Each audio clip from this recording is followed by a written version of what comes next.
വിശുദ്ധ ഖുർആൻ വിവരണം അധ്യായം 27 79 മുതൽ 81 വരെയുള്ള സൂക്തങ്ങൾ.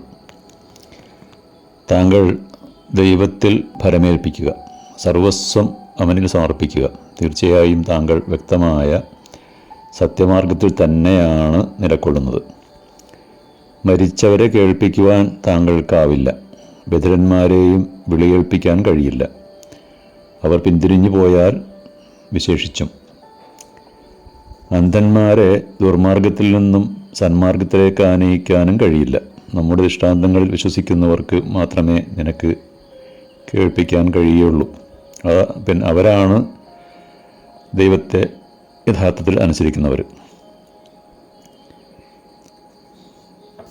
പ്രവാചകനെയും പ്രവാചക സന്ദേശങ്ങൾ എത്തിച്ചു കൊടുക്കുന്ന പ്രബോധകരെയും സമാശ്വസിപ്പിച്ചുകൊണ്ട് പറയുകയാണ്, നിങ്ങളുടെ കാര്യങ്ങളൊക്കെ, നിങ്ങളുടെ എല്ലാ പ്രശ്നങ്ങളൊക്കെ സർവ്വലോക രക്ഷിതാവായ ദൈവത്തിൽ സമർപ്പിക്കുക, അവനിൽ ഭരമേൽപ്പിക്കുക.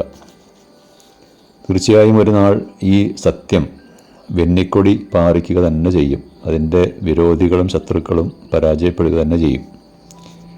ജീവിച്ചിരിക്കുന്നവർക്ക് മരിച്ചവരുമായി സംസാരിക്കുവാനോ അവരുടെ സംസാരം കേൾക്കുവാനോ കഴിയില്ലെന്ന് തുടർന്നുള്ള സൂക്തത്തിൽ പറയുന്നുണ്ട്. ബഹുദൈവ വിശ്വാസികളിൽ നല്ലൊരു വിഭാഗം വിശ്വസിക്കുന്നത് അവർ ദൈവങ്ങളായി പൂജിക്കുന്ന പലരും നേരത്തെ മരിച്ചുപോയ പുണ്യാത്മാക്കളാണെന്നാണ്. തങ്ങളുടെ ഏതാവശ്യവും നിവർത്തിച്ചു തരുവാൻ അവർക്ക് കഴിയും എന്ന് വിശ്വസിക്കുകയും ചെയ്യുന്നു.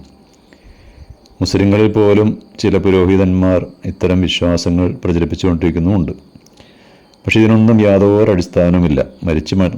മൺമറഞ്ഞു പോയവർക്ക് യാതൊരു ഉപകാരമോ ഉപദ്രവമോ ചെയ്യാൻ കഴിയില്ലെന്ന് ഖുർആൻ അസന്നിഗ്ധമായി പ്രഖ്യാപിച്ചിട്ടുള്ളതാണ്.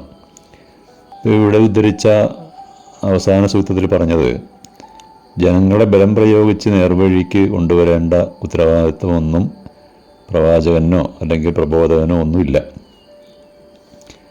വാക്കിലൂടെയും പ്രവർത്തനങ്ങളിലൂടെയും ഈ സന്ദേശം സത്യമെന്ന് ജനങ്ങളെ ബോധ്യപ്പെടുത്തുകയാണ് അവർ ചെയ്യേണ്ടത്. ഈ സത്യത്തിന് നേരെ മുഖം തിരിച്ചു നിൽക്കുന്നവരെ കേൾപ്പിക്കുവാനും മാർഗദർശനം ചെയ്യുവാനും ഒരാൾക്കും കഴിയില്ല തന്നെ.